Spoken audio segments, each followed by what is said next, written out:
Ishita Ishita works as a corporate event coordinator. ये अपनी event management में कंपनी में काम कर रही है. She has made an overall official in charge for organising a painting exhibition. For insuring the exhibition she identifies the various activities involved, divides the whole work into tasks: marketing committee, decoration committee, reception committee.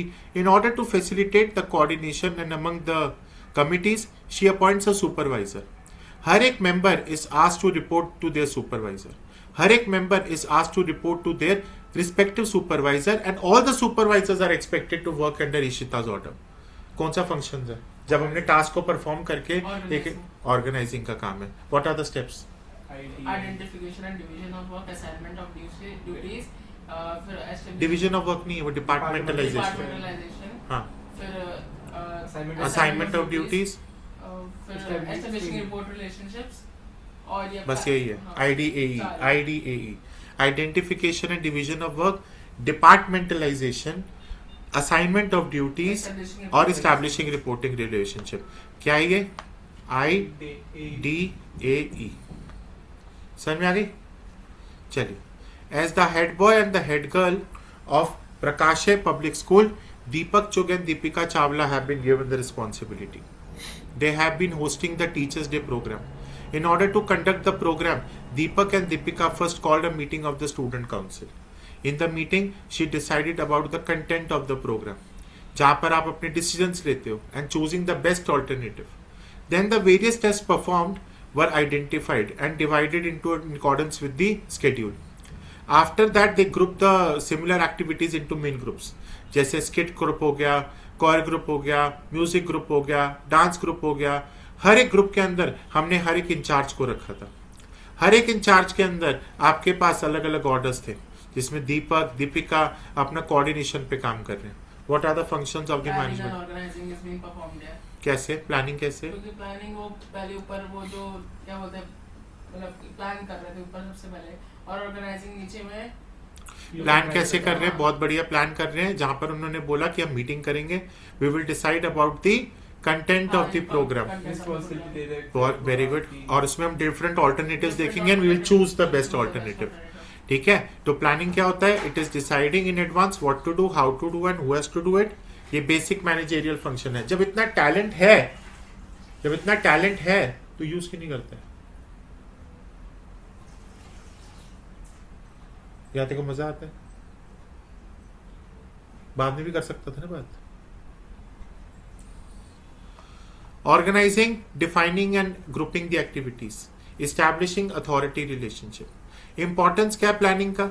Importance means planning provides direction. Planning reduces the risk of uncertainty. आपके पास दो values क्या क्या communicate हो रही है? Trust और participation. यहां तक एक बार प्लीज इस वाले देख. सेकंड वाले में कोई डाउट हो तो बता. पता ही है मुझे, और दोनों बता दिए इसमें. नहीं, वैल्यूज तो यार कोई भी डाल सकते हो. नहीं सर, वो इंपॉर्टेंस दोनों का. हाँ, इंपॉर्टेंस उसमें लिखा हुआ है ना कि ईच ऑफ द फंक्शंस. तो प्लानिंग के भी बताने, ऑर्गेनाइजिंग के सेट सी को यहाँ पर देखो सबने इंग्लिश का ध्यान रखना है कि कौन सा क्या मांग रहा है वो. और जैसे ईच हो गया, इसका मतलब ऊपर दो फंक्शंस है. इसमें पकड़, इसमें अगर बाई चांस देखो एक ही फंक्शन दिखाई दिया तो तू नीचे देख, नीचे क्वेश्चन में लिखा हुआ है ईच ऑफ द फंक्शंस. तो इसका मतलब दो फंक्शंस मांग रहे हैं ऊपर. समझ में आ गई? नेक्स्ट आ जाइए. ऋषु, आशु, Ravi, they have decided to start up a business of manufacturing toys. They identified purchase of raw materials, purchase of machinery, production of toys, arrangement of finance, sale of toys, identifying the areas. In order to facilitate the work, four managers should be appointed to look after the production, finance, marketing और personnel. बता बेटा. अलग अलग department में डाल दिया? नहीं, अलग अलग डिपार्टमेंट डाल दिया. तो इसका मतलब ऑर्गेनाइजिंग के बारे में बात कर रहे हैं. लाइंस क्या क्या कोट हो रही है ऊपर से, जहां पर आपके आइडेंटिफाइंग करता है ये फंक्शन को. आपने in order to facilitate they thought that four manager should be appointed to look after. एक तो ये लाइन है. फिर आप नहीं, असाइनमेंट ऑफ ड्यूटीज वाला कुछ भी नहीं है वो, मतलब वो कुछ भी नहीं है. मेन तो यही वाला पॉइंट है ना. उसने पहले ये बोला है उसने, ये वाला क्वेश्चन ध्यान से पढ़ो. Quote the lines from above paragraph which helps you identifying this function. आपको कैसे पता लगा ऊपर ऑर्गेनाइजिंग है? ये वाली चीजों से. ये वाले पैराग्राफ से पता लगा कि मुझे ये ऑर्गेनाइजिंग है। उसके बाद स्टेप्स बताओ फिर से स्टेप्स। तत्व तुम्हारी बारी। आइडेंटिफाइंग, डिपार्टमेंटाइजेशन, आइडेंटिफाइंग क्या? आइडेंटिफाइंग क्या? The process to something, division of work. Identifying क्या? आगे डिवीजन ऑफ वर्क क्या है? Identification and division of work. Identification, हाँ जी। Division of work, departmentalisation, departmentalisation, assigning to duties, very good. और आपका लास्ट इस्टेब्लिशिंग रिपोर्टिंग रिलेशनशिप्स। थोड़ा सा ध्यान से, मुझे आगे मेरे को लर्निंग में प्रॉपर चाहिए तुझसे, नहीं हुई तो गया तू, पूरा का पूरा पेपर खराब हो जाएगा। Next, Tanushree. Tanushree runs a factory जहां पर शी मैन्युफैक्चर शूज। बिजनेस बहुत अच्छा काम कर रहा है and she intends to expand by diversifying into leather bags, thereby making her company a complete provider of corporate shoes. This will enable her to market her business unit. कौन सा structure है? अब एक मिनट ध्यान से पढ़, जल्दबाजी मत करियो। देखो दो स्ट्रक्चर पता है, एक है फंक्शनल, एक है डिविजनल। फंक्शनल में क्या होता था? जो बहुत सारे प्रोडक्ट्स पे काम करता था। डिविजनल में एक ही प्रोडक्ट और चारों डिपार्टमेंट्स में डाल दिया, यही था या उल्टा बोल दिया? डिविजनल में था कि आपको वो था बांटते थे, मतलब अलग अलग प्रोडक्ट, मल्टीपल कैटेगरी में, और फंक्शनल फंक्शनल में वन प्रोडक्ट। उल्टा बोल दिया मैंने। तो फंक्शनल में एक प्रोडक्ट और डिविजन में बहुत सारे प्रोडक्ट। अलग अलग। चलो बताओ।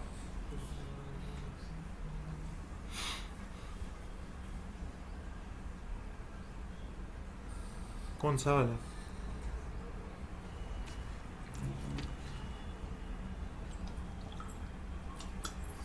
सर एक ही फंक्शन नहीं, डिविजनल है सर। डिविजनल है, एक्सपैंडेड बिजनेस है, मल्टीपल प्रोडक्ट्स है, इसी वजह से डिविजनल है। क्योंकि शूज भी है और लेदर बैग भी है उसके।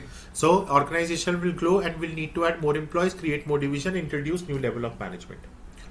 So इससे क्या होगा? आपकी ग्रोथ बढ़ जाएगी। एडवांटेजेस और डिसएडवांटेज के सारे याद करने। It will facilitate growth, it will facilitate expansion. लिख दो एडवांटेज और डिसएडवांटेज। हाँ, advantages and disadvantage of formal and informal. With in divisions functions like production, marketing, finance, purchase, ये आपको सारे ऑब्जेक्टिव्स कंप्लीट करने हैं। प्रोडक्शन की स्पेशलाइजेशन करनी बहुत जरूरी है, फ्लेक्सिबिलिटी और इनिशिएटिव में हेल्प करता है। कोई दिक्कत? पक्का? यहाँ तक पढ़िए। फोर्थ वाला, लिख दे। हाँ फोर्थ वाला एक बार।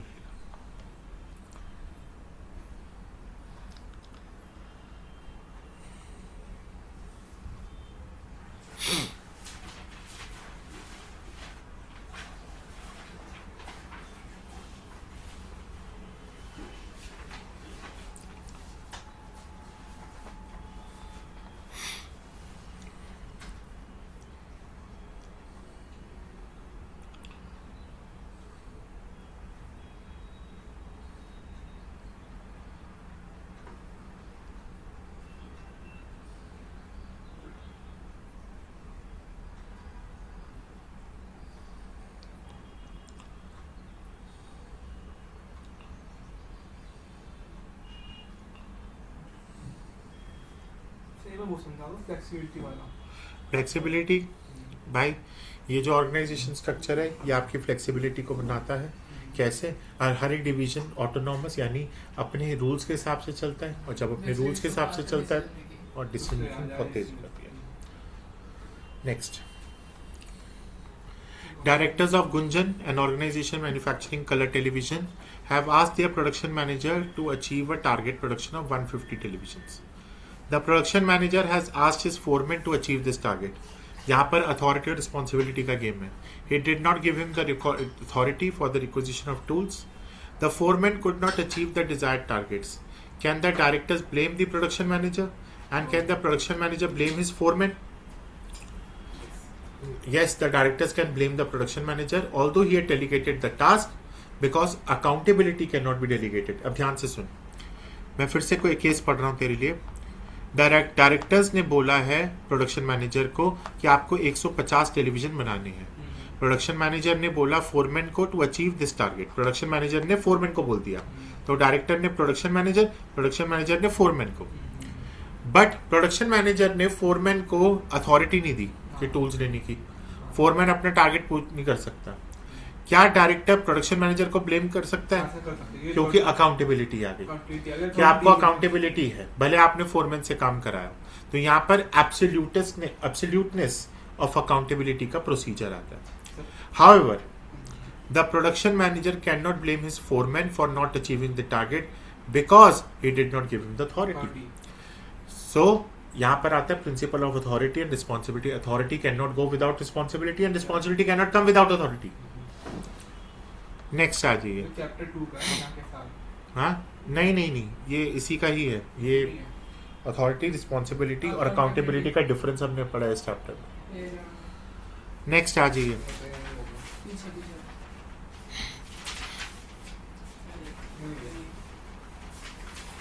Home creations well known change of large department. यहाँ पर बहुत सारे प्रोडक्ट्स आप शुरू कर रहे हो अपने वन रूफ में. कंपनी के पास 50 स्टोर्स है. Each store is placed under the charge of the manager who is allowed to run their stores by deciding about the products, appointment of staff, how to handle the customers.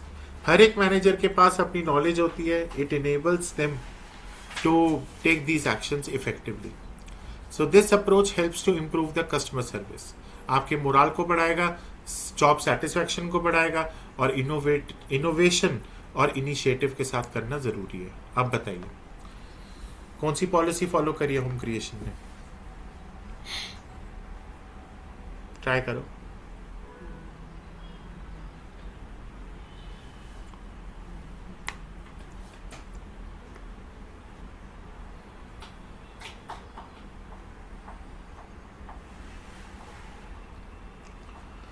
Answer is decentralisation. कैसे?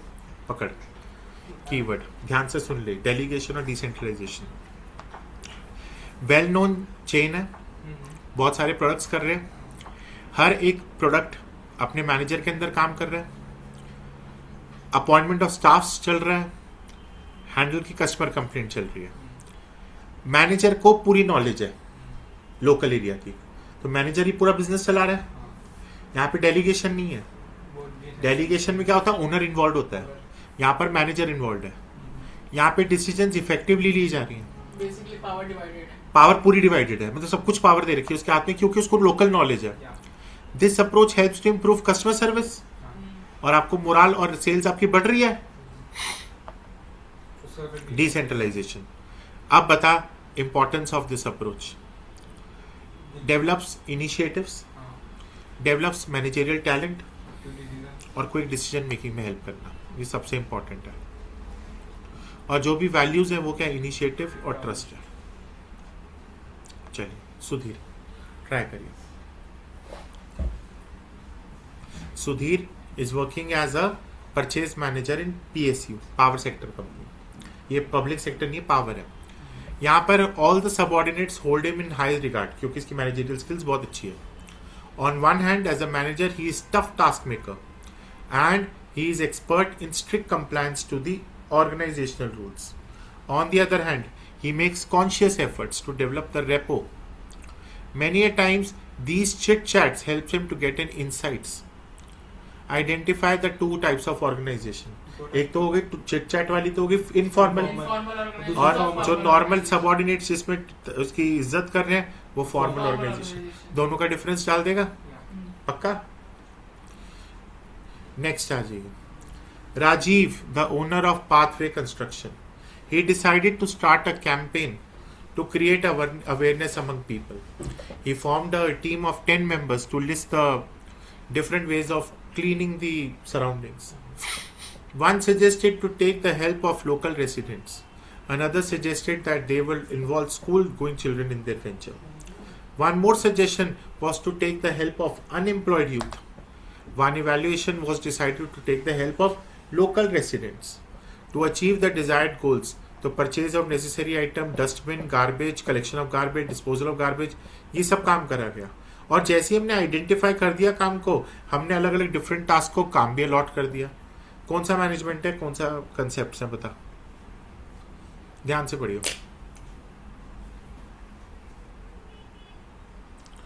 Planning बिल्कुल गलत है. नहीं, सही है. लेकिन form में team of 10 member plan करके उसने करा है पूरा। नहीं, he form the team of 10 member से नहीं है, ये नहीं है लाइन। तो स्टार्ट है कैंपेन टू क्रिएट अवेयरनेस। ये है one suggested unemployed youth on evaluation local residents and campaign to create awareness. हाँ, कैंपेन वाला बोला था तूने। और to achieve the disposable of garbage, यहाँ पे work was divided into areas. ये है तेरा ऑर्गेनाइजिंग। बोला था तो फिर ये तेरी लाइन है, 3 लाइन का ध्यान रखियो भाई। तो ये तीनों लाइन लिखने पड़ेंगे, एक लिख सकते तो हैं? 2 भी लिख देगा तब भी चलेगा, लाइन पकड़ ली वही बहुत है। चलिए, अब company manufacturing sewing machines follow formal organisation. बहुत ज़्यादा प्रॉब्लम हो रही है, डिले हो रही है डिसीजन मेकिंग में। It is not able to adapt to the business environment, क्योंकि सब कुछ सेंट्रलाइज हो रखा है, workforce is not motivated. There is a problem of red tapism. Red tapism means कि क्या बोलते हैं, corruption type, and employees turnover is very high. So advise the company with regard to change in its organization structure. तो उन्होंने बोला company should give importance to informal structure along with formal structure. उससे क्या होगा, लोगों को एक अच्छा ग्रुप बनेगा, बातचीत होगी, चिल माहौल रहेगा। अब जैसे फॉर एग्जांपल मैंने इसको बाई चांस मार दिया, अब भाई बहुत बुरा मान गया, पर इसको पता है कि मैंने जो मारा है वो कोई पर्सनल ग्रजेस नहीं निकाले, कोई मेरे को कोई इतना वो नहीं आ रहा, पढ़ कम रहा है, जितना टैलेंट है उसके हिसाब से मारा है। और अगर मैं बाई चांस भर बात पे बिना देखे मारना शुरू कर दूँ, जब ये पढ़ेगा नहीं तब मारूंगा, ये नहीं कि हर बात पे मारना शुरू कर दूँ दे आती, तो वो फिर गलत हो जाएगा। अब यहाँ पर यही हो रहा है एम्प्लॉयज़ के साथ। यहाँ पर क्या कर रहे हैं ये लोग, बिल्कुल चिल नहीं है, ये लोग हर बात पे बस बैंड बजाने में लगे हैं एम्प्लॉयज़। तो यहाँ पर आपको इनफॉर्मल ऑर्गेनाइजेशन तो डालनी पड़ेगी। फॉर्मल इनफॉर्मल से होगा क्या, आपको स्पीड ऑफ इंफॉर्मेशन अच्छी फैलेगी, सोशल नीड्स आएंगी, फॉर्मल स्ट्रक्चर भी इनएडिक्वेसीज जो खत्म नहीं कर सकता वो खत्म कर सकती है। तो उसने बोला कि कौन से सेक्टर में they can company diversified keeping the declining market. ठीक है, यहाँ पर उन्होंने बोला है कि आप अपनी एम्ब्रॉयडरी मशीन्स लगा सकते हैं, रेडीमेड गारमेंट्स खोल सकते हैं, ये सब चीज़ें हम लोग डाल सकते हैं। एक्सेप्ट वो तो अपने आपके ओपन एंडेड क्वेश्चन है ये। ठीक है, नेक्स्ट वाला पढ़िए, ये भी बहुत ही आराम से सेंट्रलाइजेशन और डिसेंट्रलाइजेशन को लेकर चलता है, ध्यान से सुनिएगा। Company manufacturing consumer goods has grown in size. पहले मार्केट लीडर था बट एनवायरमेंट बदल गया एमएनसीज आने के बाद। कंपनी पहले सेंट्रलाइज मॉडल कर रही थी, यहाँ पे पता लग गया सेंट्रलाइजेशन का काम है। As even the minor decisions were in the hands of top level. Before 1991 was suitable for company, but now the company is under pressure to reform. What changes should the company bring? पहला, decentralization. Importance, top management, develop initiatives and quick decision making. ठीक है, 11th का question भी ऐसा ही है, read कर लीजिए।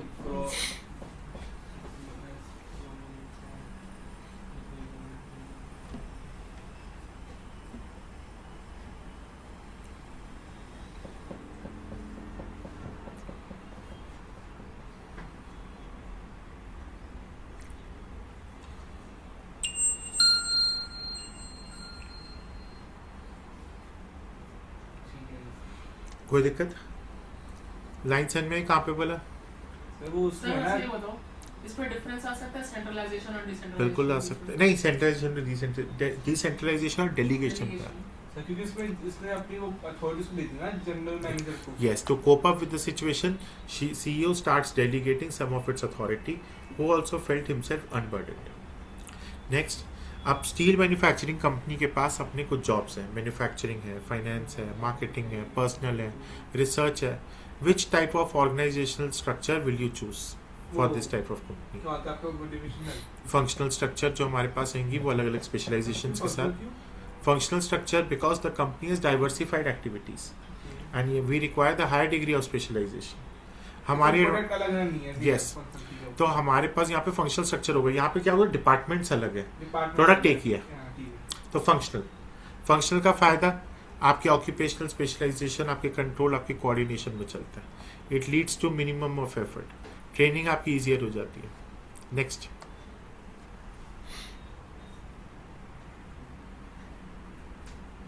थोड़ा सा नीचे कर सकते हैं?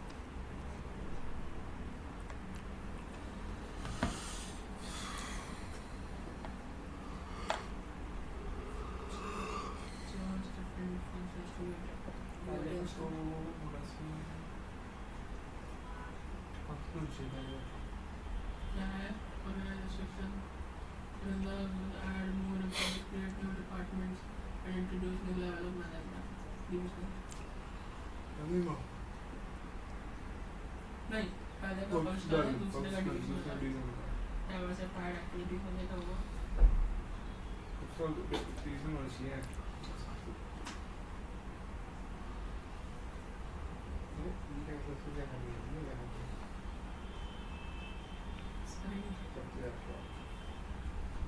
सर पहले का फंक्शनल है।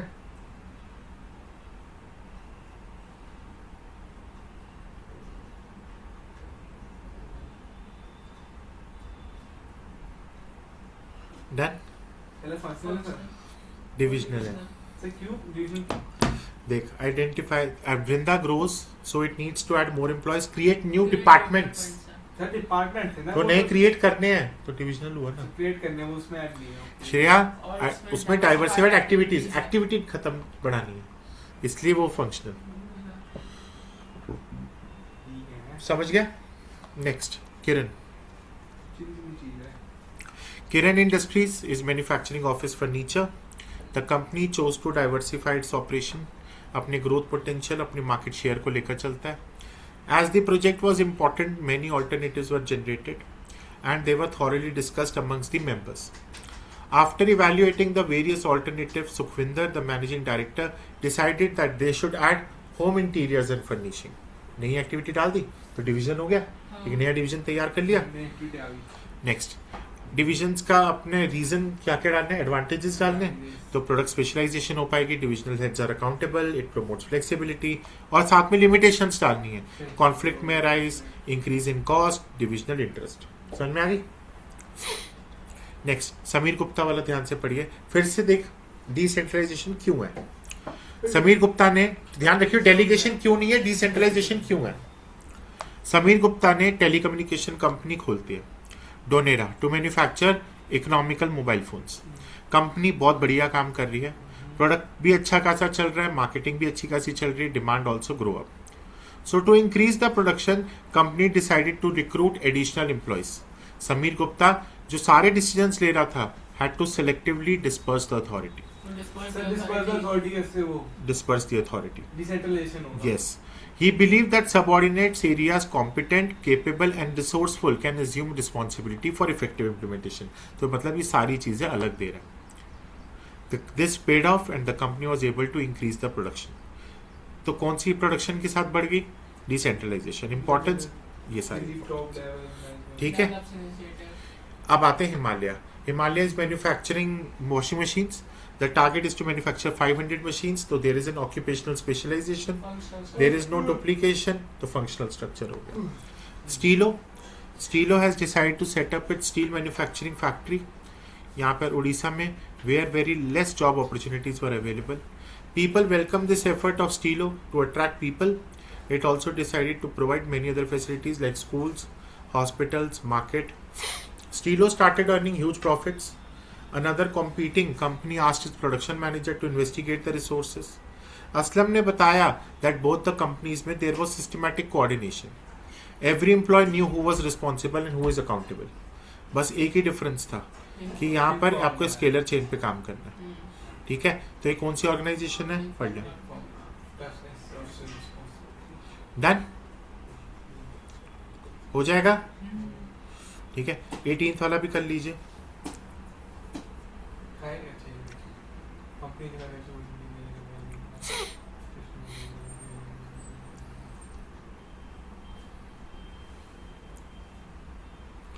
इजी है ये.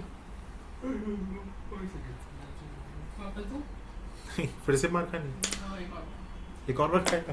पागल है, मेरे साथ इधर मार देना. मुझे ऐसा थोड़ा फील से नहीं हो कि कहां से मैं मार दूं, आगे से पीछे से मैं मार दूं, मैं फ्लेवर से. नहीं, मैं ऐसे नहीं मारता. वो पट से सर पे मैं छोड़ है.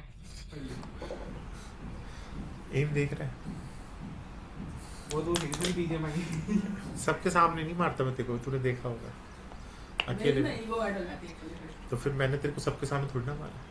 हाँ तत्वाई तो है तो अपना.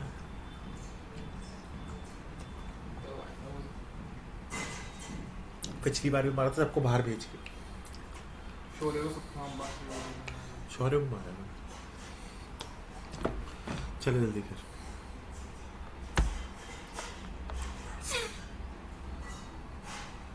ये तो तू भी मानता है ना कि तू पढ़ नहीं रहा है। हाँ कुछ हद तक।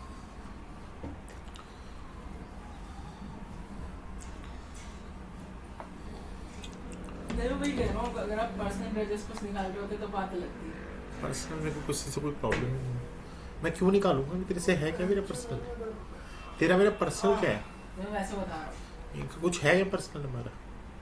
जैसे मैं पिक्चर ज्यादा था, अगर अर्चना में मुख्तलिफ ग्रेजेस निकालती थी वैसे, मेरे तो को मैंने भी भी personal- ग्रेजेस निकालने शुरू कर दिए। फिर उसके बाद मेरे को पर्सनल किसी से कुछ लेना देना नहीं है, मेरे को तो मेरी पढ़ाई से मतलब है। हेलो, हाँ जी हाँ। Atul joins as a regional sales head in the export divisions. In a departmental meeting, he asks one of his subordinates, Manik, to take charge. He allocates the work to him and grants the necessary authority.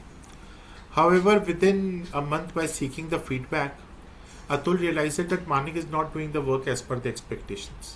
So he takes away the authority and redelegates the work to Prakrit. Due to the time wasted in this switch, the work at the Dubai office suffers tremendously and the company is not able to meet its target. Why is Manik supposed to give regular feedback about work to Atul? Manik को इसलिए देना था because he has been granted authority. So he remains answerable. Can the authority granted to the subordinate be taken back and redelegated to the other person? Yes. आप किसी और को redelegate कर सकते हो. Can Manik be held responsible for not meeting the work-related expectations of Atul? Yes, Manik can be held responsible for not meeting the work-related expectations. ठीक है, तो यहाँ पर सबसे पहले जब आपने किसी को ड्यूटीज असाइन कर रखी तो आपको एबिलिटी के साथ और स्किल्स के साथ काम करना जरूरी है. अब नेक्स्ट आ जाइए Rakesh. Rakesh joins as a head librarian. A team of 4 librarians placed under him. He has been assigned 8 people as a support staff. जैसी आपकी सेकेंड डे होती है ज्वाइनिंग की, he is told to get a shipment of new books, stock the book shelves, and then get all the waste disposed of. In order to ensure the ordinariness and speed, he makes each of 4 librarians of charging of 5 different subjects. यहाँ पर उसकी competence, यहाँ पर उसके experience decide करता है कि आपके पास कितनी अथॉरिटी है. जहाँ पर आप एक उसका एक ऑटोनॉमस प्लान देखते हो, यहाँ पे हो क्या रहा है, उन्होंने हर एक चीज को अपना डिस्पोज ऑफ कर दिया है, काम को बिल्कुल बांट दिया है. जब काम को आपने बांट दिया तो यहाँ पे क्या हो गया, डिसेंट्रलाइजेशन. समझ में आ रही है बात? अथॉरिटी दे दी ना मैंने उसको. अरे अथॉरिटी नहीं है ये, यहाँ पर आपने पूरा काम ही ले दिया. पूरा बांट दिया, हाँ सबको जी. दे दिया, मैं काम करो भाई. यस. 22 पढ़िए आप. टॉप लेवल में चाहिए मैं अपने. ये इजी है 22, इसमें कुछ नहीं है. 22 इजी है, 23 इजी है, 24 इजी है. एक बार आपने रीड कर लीजिए इसको, ठीक है. 27 मैं करवाऊंगा और 29 मैं कराऊंगा, दोनों में डिफरेंस आपको पता लग जाएगा. ठीक है, यहाँ तक आपका हो गया.